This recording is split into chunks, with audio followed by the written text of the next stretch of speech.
Vamos a otras noticias. La visita del presidente de Brasil, Jair Bolsonaro, a nuestro país y en el marco de la cumbre de Prosur generó críticas en varios sectores de la sociedad. Así es. Desde el Frente Amplio hicieron un emplazamiento al presidente Piñera para declarar como persona non grata al mandatario brasileño. Bueno, queremos hablar de este y otros temas. Está junto a nosotros el diputado del Movimiento Autonomista, Gonzalo Pinter. ¿Cómo estás? Bienvenido. Muy bien. Diputado, bienvenido. Muchas gracias por la A invitación. ver, ¿cuál es su balance de la visita de Jair Bolsonaro? Yo creo que hay que hacer un balance en general de lo que fue Prosur y no solo de la visita del presidente Bolsonaro, que igual se llevó todas las luces, ¿no? Yo creo que, en primer lugar, vemos una intención un poco ansiosa, un poco atolondrada del presidente Piñera de convertirse en un líder a nivel regional. Creo que además confunde a todos, digamos, con esta intención de generar en Prosur una cosa institucional cuando parece más bien una cuestión ideológica, lo cual es legítimo. Y si quieren armar un partido de partidos de derecha, me parece completamente legítimo, pero creo que debiéramos abogar porque las relaciones internacionales sean entre estados y no entre gobiernos de una misma línea política. Y finalmente... ¿Algún punto finalmente, en términos de haber igual tenido una convocatoria bastante amplia? Porque, ok, no vino el presidente boliviano y otros, pero sí mandaron sus representantes. O sea, hubo una respuesta, hubo 8 mandatarios de la región que estuvieron aquí, lo que indica que hay un interés no solamente de Piñera y Colombia, ¿verdad, Iván Duque, en hacer esto, sino que hay un interés regional. Sí, lo que pasa es que, a ver, yo creo que Prosur tiene un tinte de retroexcavadora con respecto a UNASUR. Y es cierto que UNASUR en su momento tuvo un tinte ideológico más cercano a la izquierda, pero relacionado con el hecho de que había presidentes de izquierda en América Latina. Mi impresión es que si hoy día estos mismos presidentes se reunieran en UNASUR, tendría otro tinte ideológico porque los pueblos han hablado y han votado por otros presidentes.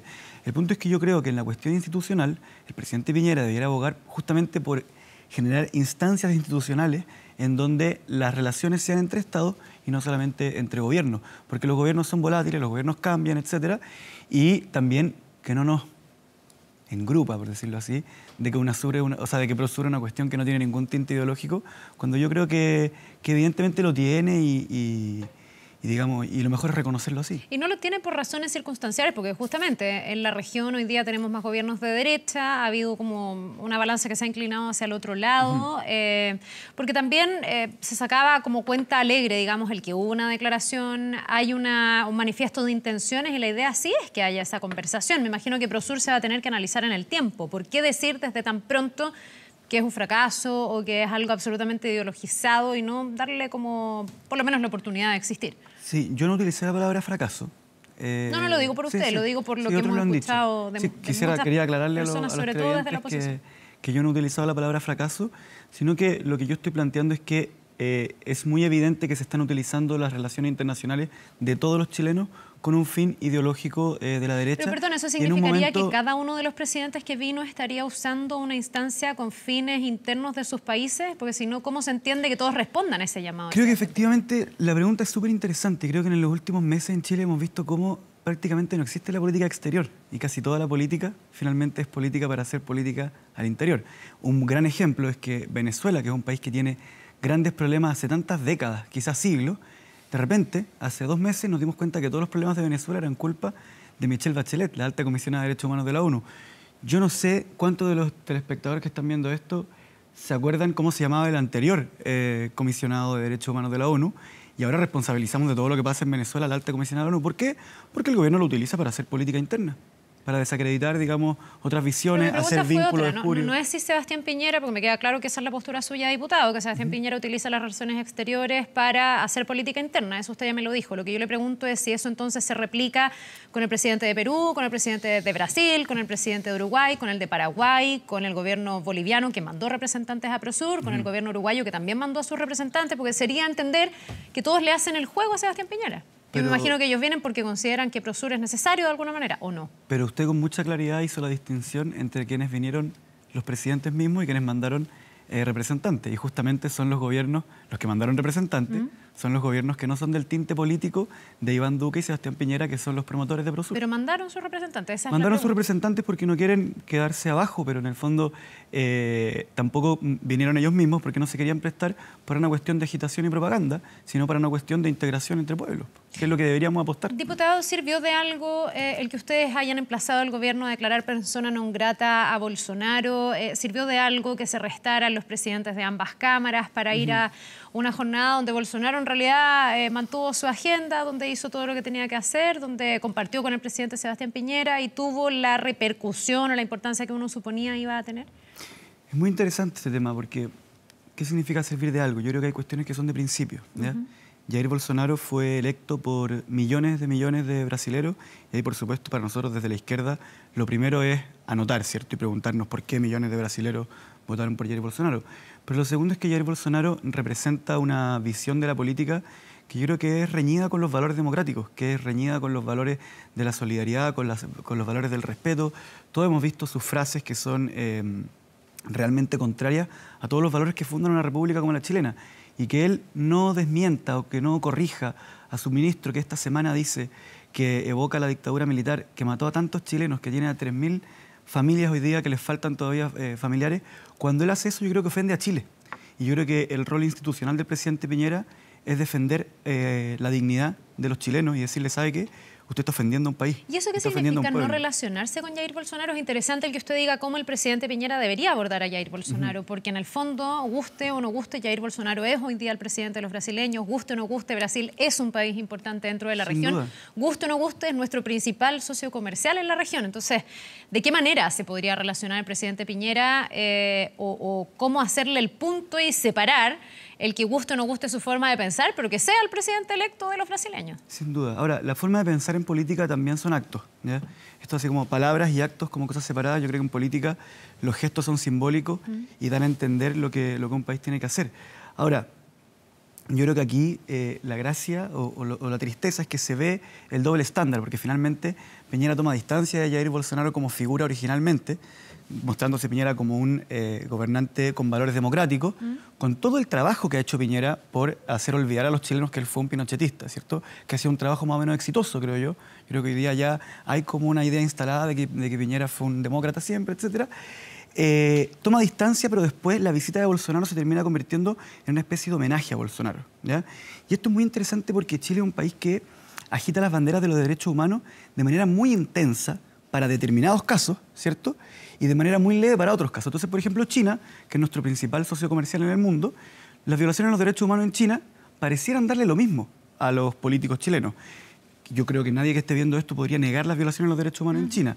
La actitud del presidente Bolsonaro, con la cual se tuvo distancia originalmente, los dichos del presidente Bolsonaro, pasan a ser una cuestión irrelevante cuando queda a la cabeza del principal socio comercial de Chile en la región. Entonces, el llamado que yo hago también a los chilenos es a observar el doble estándar con que se trata, porque la semana pasada... Diputado, yo entiendo el alcance. Sí, Mi la semana pregunta pasada es si hay teníamos al otra presidente forma Piñera. de relacionarse, porque aquí, ¿qué se podría haber hecho? No invitar a Jair Bolsonaro, no relacionarse con él, pero no me imagino invitarlo para recriminarle, o sea, ¿qué le queda? No a Sebastián Piñera, al gobierno que esté. O sea, si después vuelve un gobierno de izquierda, ¿se va a tener que relacionar con Jair Bolsonaro o no? ¿Se puede obviar ese relacionamiento directo? Yo le pido al presidente Piñera que tenga un trato coherente con todos los gobiernos. ¿Y cómo sería Porque en el ese fondo, el mes pasado el presidente Piñera estuvo en Cúcuta intentando derrocar militarmente a un gobierno sudamericano, el cual él considera que hay violaciones de los derechos humanos. ¿Un intento de derrocar militarmente? Sí, militarmente, ¿qué hizo Piñera Sí. para intentar derrocar algo? Sumarse a una actividad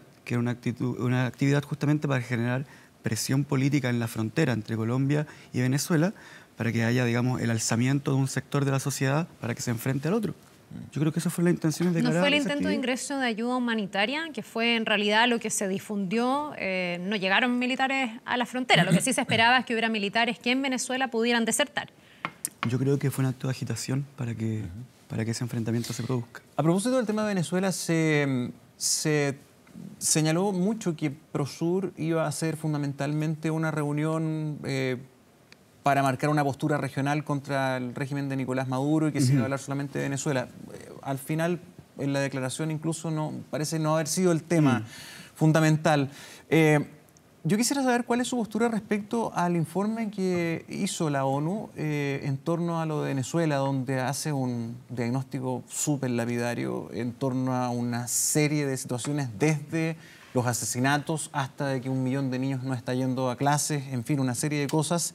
El Partido Comunista tenía una visión crítica de este informe, señala que es parcial. ¿Ustedes cómo lo ven?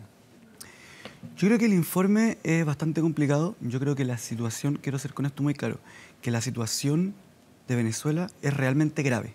Y quien quiera aminorarlo, digamos, está faltando a la verdad. Dicho lo anterior, también quiero señalar que yo soy una persona bastante crítica del gobierno de Maduro, y no crítica al aire, sino que tengo críticas concretas, digamos, a lo que ha sido y a la participación del gobierno de Maduro en la situación actual en la que vive Venezuela. Sin embargo, las formas de enfrentarse a esa crisis son distintas y tenemos distintas miradas sobre cómo enfrentar esa crisis. Entonces, yo, por ejemplo, considero que la forma que está guiando, ¿cierto?, Juan Guaidó, la forma que está guiando, a mi juicio, Donald Trump, que ha sido muy protagónico en esto, si uno analiza las frases, haciendo emplazamiento al ejército venezolano, a desconocer al gobierno, etcétera, finalmente se enmarcan en una política de intervencionismo norteamericano histórico. Si me permiten, yo sé que a veces uno dice intervencionismo norteamericano y suena como que estoy hablando del siglo XX, pero la cárcel de Guantánamo existe hoy día, y hay violaciones de los derechos humanos en la cárcel de Guantánamo hoy día, y a la política chilena parece no importarle. Y si vamos al siglo XX, la idea de democracia que tuvo Norteamérica para con América Latina es que casi todos los países de Centro y Sudamérica fueron en algún momento intervenidos por los Estados Unidos mediante golpes militares o mediante dictaduras. Y Estados Unidos nunca ha tenido un pronunciamiento sobre aquello. Entonces, mientras Estados Unidos considere que esa es la relación correcta, mientras no diga, mire, nosotros nos equivocamos, democracia es esto, dictadura es esto otro, creo sumamente peligroso. Y además, si sumamos a eso, las intervenciones que ha tenido Estados Unidos en otros países en los últimos años, ¿qué tenemos? Afganistán, Libia, Siria, Irak. ¿Y eso cómo se aplica en la crisis venezolana, desastres. diputado? Que creo que la salida que está planteando Donald Trump, y a la cual creo que se están sumando Iván Duque y Sebastián Piñera, es una salida que puede generar un desastre de las magnitudes del desastre que hoy día es Libia o Siria. Ya, pero no es que usted diga que es el intervencionismo extranjero, en este caso de Estados Unidos, el que genera la crisis en Venezuela. Creo que hay ¿O usted responsabiliza creo que hay al gobierno de múltiples Estados Unidos? causas, pero ese es un factor súper interesante, que es que yo creo que el gobierno de Nicolás Maduro tenía una deriva autoritaria, pero recordemos que el chavismo fue derrocado cuando llevaba solo 3 años y medio o 4 años en el gobierno. O sea, la intención de derrocar a este régimen mediante la fuerza militar es muy anterior a esta deriva autoritaria. O sea, yo que le estoy preguntaba por denunciando. el origen, porque el propio informe de la Alta Comisionada de Derechos Humanos o de la ONU a través de Michelle Bachelet, en el fondo hace la distinción, porque se reconoce que hay una crisis humanitaria, se reconoce que hay una crisis social, que hay atropello a los derechos humanos, tortura y todo lo que leímos, que dice se agudiza a raíz de las sanciones que pone Estados Unidos, pero que no interpreta como en su origen. Entonces, eso es lo que yo le pregunto, si en el fondo la crisis en Venezuela para usted está originada por la agitación proveniente desde el exterior, que es la postura de Nicolás Maduro, o si efectivamente es un Nicolás Maduro que hoy día es un dictador o que ha perdido sus credenciales democráticas y tiene en el fondo en él mismo el origen de la crisis en su país. Quiero ser muy cuidadoso porque intentar resumir la historia y las complejidades de un país en una respuesta de 1 minuto es muy difícil, así que voy a intentar ser cuidadoso con la historia de Venezuela y con los venezolanos que están viendo esto. Creo que hay múltiples causas. La hiperdependencia del petróleo, la no diversificación de la economía venezolana, una ley de precios muy mal aplicada, corrupción de alto nivel, una hiperintromisión del mundo militar en las cuestiones de gobierno. Son todas situaciones que nos llevan a donde está ahora Venezuela. Sin embargo, también creo que ha sido agudizado y también creo que hay sectores al interior de Venezuela y en el exterior de Venezuela que, digamos, han propiciado que esto no tenga una salida positiva, sino que tenga una salida de crisis en donde el chavismo, que fue un movimiento que efectivamente tuvo adhesión popular, se vea en una crisis tal que no tenga la capacidad de volver a gobernar. Entonces, causas múltiples. ¿Interviene Estados Unidos? Sí. ¿Intervienen de afuera? Sí. ¿Intervienen empresas norteamericanas que quisieran explotar el petróleo venezolano? Sí. ¿Intervienen los errores graves de los gobiernos de Venezuela, de los últimos gobiernos de Venezuela? También.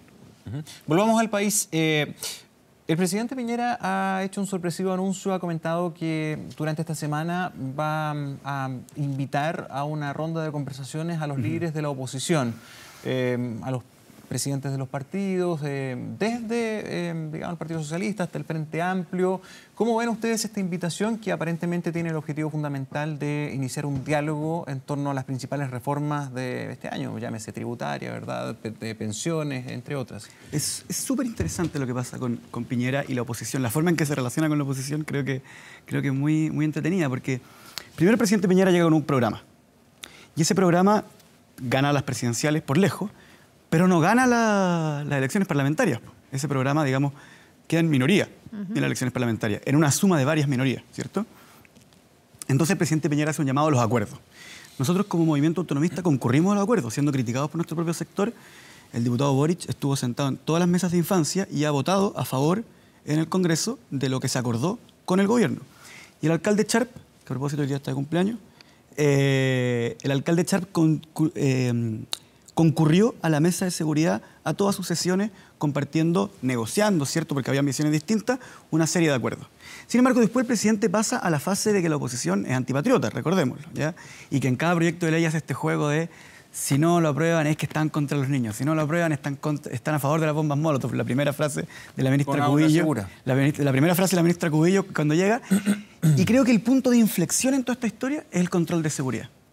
O sea, el control preventivo de los menores. Porque no está en el programa y no está en los acuerdos. Entonces yo le pregunto al gobierno, y tampoco lo sabían los diputados de Chile Vamos. Entonces yo le pregunto al gobierno, ¿para qué nos hizo estar un año llegando a acuerdos a los cuales concurrimos? Imagínate, el alcalde Char tenía que viajar a Santiago para poder participar de la mesa, si después lo iba a sacar, ¿cierto?, del sombrero. Pero en segundo lugar, si no salió del programa, si no salió de los acuerdos, si no salió de la iniciativa de sus propios parlamentarios que recorren todo Chile, ¿de dónde salió? A mi juicio salió de las encuestas nomás. O sea, ¿no pero lo ha sirve esta reconocido el invitación? propio presidente. ¿Cómo? Yo creo que el presidente lo ha reconocido, Claro, decir pero que sale de las encuestas y que esto finalmente es lo que a la gente le interesa y que la delincuencia hay que atajarla. Pero lo que no ha reconocido es que todos los estudios serios indican que esto no tendría ninguna incidencia en bajar la delincuencia. Sí, no, eso es otra Entonces, cosa, en el fondo, la justificación. Pero ¿de dónde nace? Lo que yo estoy planteando es que en el fondo lo que está haciendo el presidente Piñera no es gobernar Chile con los fines que él plantea en sus proyectos, sino gobernar Chile haciendo anuncios que tengan la capacidad de marcar la agenda y poner a raya a la oposición. Yo creo que ese es un camino súper peligroso. ¿Pero se valora y se va a concurrir a esta invitación del presidente en torno a un diálogo, en torno a conversar un poco más sobre todas las reformas más relevantes, lo que se viene ahora, la votación de la idea de legislar de la reforma tributaria, por poner un caso? Yo creo que quienes tenemos responsabilidades parlamentarias no tenemos el derecho a negarle reuniones al presidente de la República. Porque finalmente, por más que a mí me guste el presidente de la República, que se encuentra en mis antípodas ideológicas, yo soy parlamentario.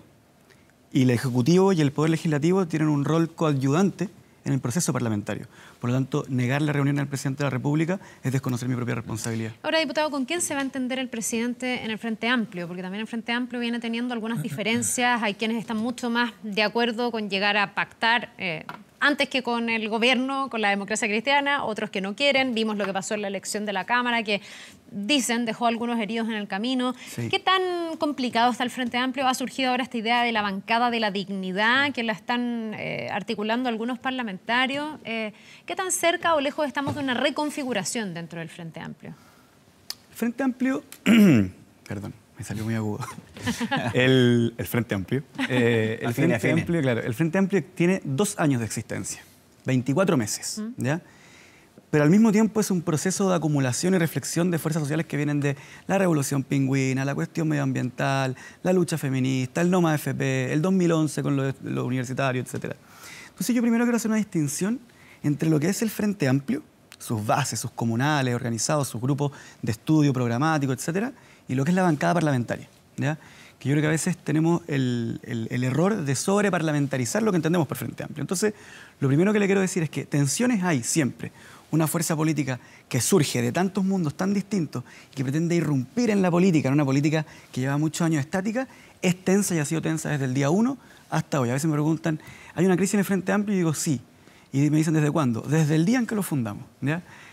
Y no creo que hoy día esté mucho más en crisis que siempre. Hay una ebullición. Ya, pero cuando Lo segundo es presuntamente hubo votos del Frente Amplio a Jaime Belolio en el caso de la elección de la Cámara Baja, ¿no estamos hablando de una crisis un poquitito mayor? Si no me voy a hacer el leso, solo Ya. estaba haciendo una introducción. No, ¿ya? para no decir que es lo mismo que el primer día. Ya.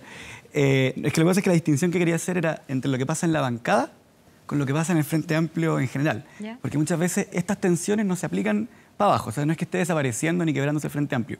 Sí hay una tensión fuerte en esto que se llamó la bancada de la dignidad, sobre todo porque hubo declaraciones muy fuertes sobre el pacto administrativo, en donde se dijo que el sector que apoyamos el pacto nos habíamos vendido por una serie de prebendas, etcétera. Cuestiones muy raras por presidencias de comisiones. Sí, o cuestiones sea, muy raras lo porque, dijo directamente. Sí, lo dijo directamente. Usted, o sea, que había un sector que se había vendido un montón de arreglines ahí por carguitos. Y con eso dos cosas. Con respecto a esas declaraciones, yo creo que ella tiene que explicarlas porque el año pasado funcionamos con ese acuerdo, que incluía la presidencia de la democracia cristiana este año. Incluso la persona que usted comenta, por la cual además tengo mucho respeto, fue presidenta de una comisión con los votos de la democracia cristiana. Claro. Dentro de este mismo acuerdo. Entonces yo no entiendo bien a qué se refieren y creo que ellos tienen que señalarlo. Sí puedo decirle que hay una tensión creciente entre la testimonialidad de la dignidad y quienes queremos realmente hacer política. En el fondo, yo lo pongo así, quienes quieren denunciar que la reforma tributaria es mala y quienes queremos tragarnos todos los malos ratos e incomodidades posibles para que no haya esa reforma tributaria porque creemos que beneficia a los ricos y perjudica. Pero usted dijo a los pobres. que iba a votar en favor de la idea de legislar, eso sí. ¿Qué cosa? ¿Usted está por aprobar la idea de legislar? O sea, perdón, la idea de legislar, ¿o no? Yo creo que tendría que haber muchos gestos del gobierno en cuanto a cambios que habría que hacerle. Ya, pero no para es un no aprobar la idea de rotundo. legislar. No, no uno rotundo, obviamente soy parlamentario, tengo que parlamentar, pero estoy muy en contra de lo que ha presentado el gobierno como reforma tributaria. Y creo que el gobierno más tiene que ser honesto, porque cuando dicen simplificación y después dicen proinversión, a ver, simplificación es simplificación. Proinversión, todos sabemos, significa bajar impuestos. Y usted podría tener la hipótesis de que bajar los impuestos genera más bienestar para todos los chilenos. Ok, pero preséntemelo así.